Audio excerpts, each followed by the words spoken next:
Hello everybody, welcome back to my channel. This week it is gluten-free assumptions, and I have to do a disclaimer. Not all of these assumptions have been sent to me about me. It's what other people that I know have celiac disease, have to be gluten-free for intolerances and allergy reasons, that they have been told over the years. So yeah, if you like this video, give it a big thumbs up, and don't forget, subscribe if you are new. Let's get started. So the first assumption I've seen is that heat kills gluten. Now this is completely wrong, it doesn't. Like, you could put some bread in a toaster and toast it until it's cremated, and it will still have wheat in it, it will still have gluten in it. You can't think that wheat is killed by heat.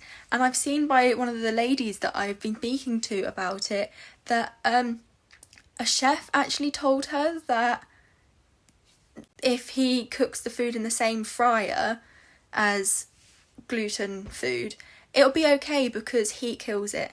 Now, that chef either hasn't been trained correctly or he is completely unaware, and it's not good, so just make sure you're safe.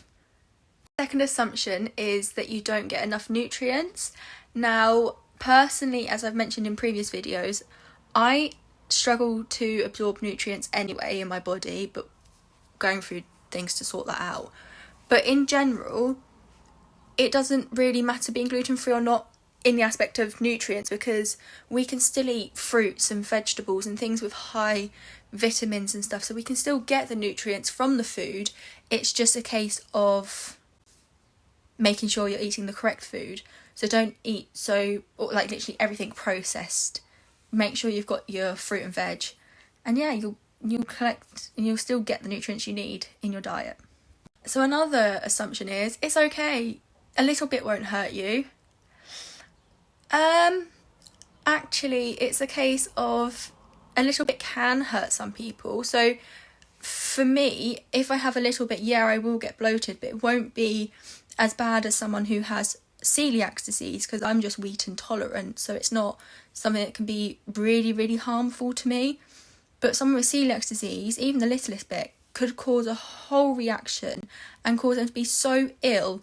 And some people, their reactions can last months. I've heard from some of the ladies that I've been speaking to that their reactions have lasted. One of the assumptions is that if, for example, you have onion rings or bread on your plate, and all they do is lift it off and take it away, then it's finally okay 2 to 3 months after, and it's just not good. You just need to make sure that you don't go near it at all. Hey, it's gluten-free and you can eat it. Now, for me, like I said in the previous assumption, yeah, it might be fine for me, it might not cause a big problem, but someone with celiac disease who has got this issue with food, it will cause them a problem, so it's best just to avoid it. And the next assumption is that gluten-free food tastes pants. This is where I found it quite tricky to answer this one, because I personally find gluten-free food to taste okay. There are a few things that are a bit like, oh, yuck, like the shortbread, as I said in previous videos. But genuinely, I find gluten-free food to taste pretty much the same as normal food. I don't find it's different, and I actually really like it. So yeah. So another assumption actually made me giggle slightly. It was, do you get so bloated that you end up floating? And in my head, I couldn't help but picture the Harry Potter scene where he blows up, is it the auntie?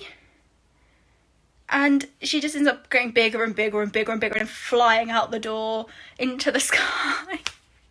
But no, yes, I do get bloated, but I don't get to the point where I end up flying. And another assumption is, surely if it's a little bit, you'll be fine. Now, for me personally, yeah, maybe one time I could eat one small thing that has wheat in it and be okay. I may bloat slightly, but I may another day have that thing and have severe reaction like bloating, desperately needing to run to the toilet, stomach pains, and I'd prefer just to avoid it if possible, because it's not worth it.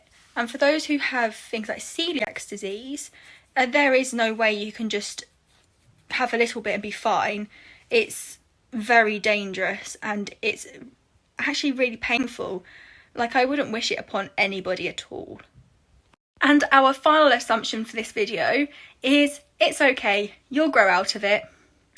Now, I wish that was the case, but it's not the case, unfortunately. So, yeah, I mean, I was able to eat gluten until about 4 years ago.